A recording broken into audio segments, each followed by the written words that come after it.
Alors, c'est le temps de penser à préparer dans notre tête les pots qu'on va mettre dehors à nos jardinières. Ceux qui sont à l'ombre et à la mi-ombre, on sait que souvent dans nos pots, on a tendance à mettre dans le milieu des dracénas pour donner du volume ou des graminées ornementales.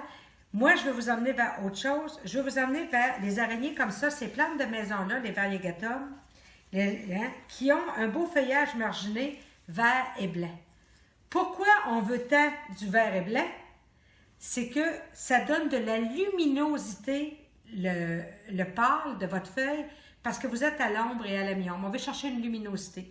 Fait qu'imaginez qu'on a ça dans le milieu de notre pot, puis qu'on met des beaux bégonias rouges ou orange foncé ou rose très foncé, ou on a un beau calibrachoa qui vient avec une belle couleur comme ça, ou un impatiente, hein, ça va être très, très beau. Alors, vous allez me dire, ben oui, mais Marthe, on n'est pas pour acheter des grosses araignées de même, ça coûte cher terrible. Ben non. Ceux qui en ont, ou si vous connaissez quelqu'un qui en a, c'est le temps de ramasser les bébés pour en faire pour le printemps. Donc, regardez bien. Souvent, m'en pogne un qui en a un pour faire mentir. Ici. Souvent, à la base des bébés, déjà, on voit la naissance des racines comme ici, voyez-vous? Donc, c'est hyper simple. Vous pouvez tout simplement la couper comme ça avec votre ongle et vous venez soit la mettre dans un peu d'eau, juste le bout dans l'eau, elle va faire des racines, ou la mettre dans la terre directement, même pas de poudre d'hormones, directement comme ça, on tape bien, on arrose bien à tous les jours pour qu'elle ait une bonne humidité et elle va faire ses racines. Regardez ici, j'en ai fait une il y a 2 semaines. Regardez déjà le beau système racinaire qu'on a. Elle va se développer très, très, très, très rapidement pour donner le centre de mes pots d'ombre ou de mi-ombre.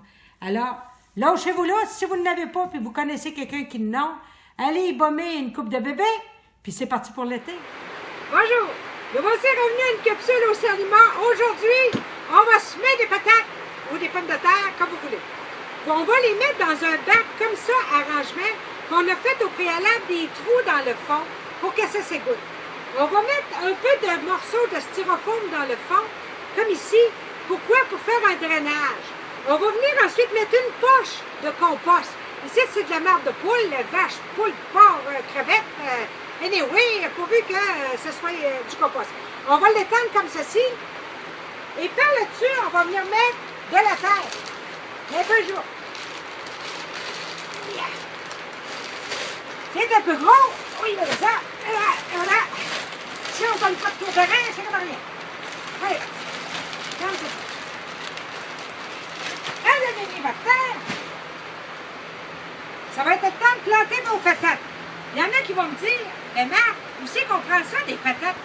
Tu sais, quand on veut en planter, ben, dans ton sac à patates, on va vous montrer c'est quoi un germe de patate. Regardez bien. Vos patates. Ça ici, là, c'est des germes de patates. C'est ça qui va donner la tige de la patate.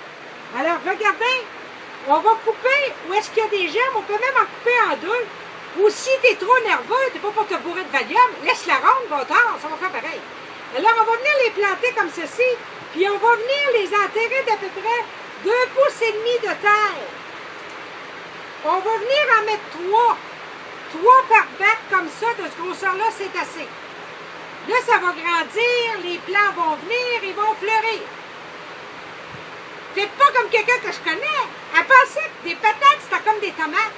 À un moment donné, quand les cotons se sont mis à sécher à l'automne, elle a dit, j'ai pas eu une maudite patate. Elle a dit à son chum, va tirer ça dans le bois, c'est une cochonnerie. Mais non, les patates vont être dans le bac, bon tard. C'est pas des tomates. Puis là, il y en a qui vont me dire, ah, mais je ne crée pas, moi, que ça va germer, ces patates-là, si c'est pas des patates de semence.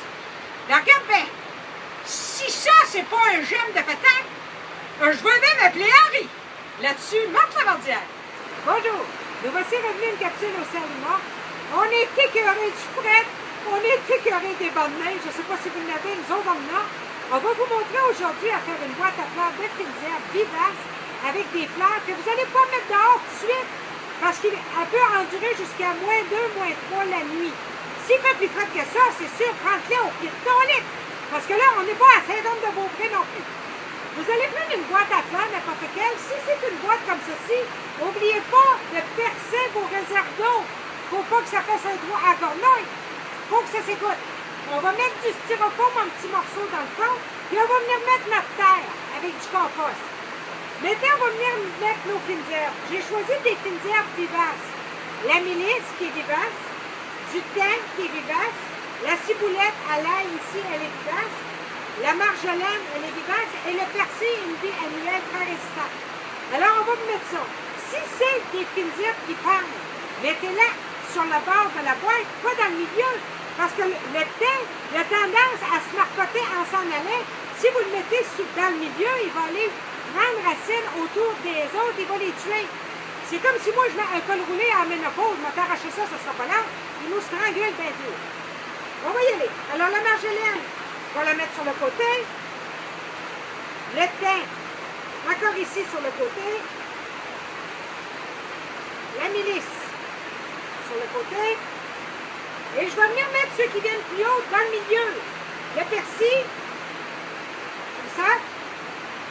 La ciboulette, comme ceci. Et là, on va se gâter. On va rajouter des fleurs. Je vais prendre des violas, des mini-pensées. Pourquoi? Parce que c'est résistant au froid, vous n'aurez pas de problème. Puis ça se mange. Mettez ça dans vos salades, vous allez voir, vous allez épater la belle-mère. Alors, on en met un peu ici et là, comme ceci. Et pourquoi pas ici, comme cela. Et voilà, une belle boîte à fleurs, vous allez pouvoir mettre dehors. Informez-vous sur les vertus médicinales des plantes, des fines herbes. Comme le basilic, c'est sûr que je ne l'ai pas mis parce que lui, il gèle facilement. Il évite le ballonnement. Vous saurez qu'à 50 ans dépassé, s'il y a un effet qui se traite un couple, c'est bien les flatulences dans le lit. C'est bien important, informez-vous.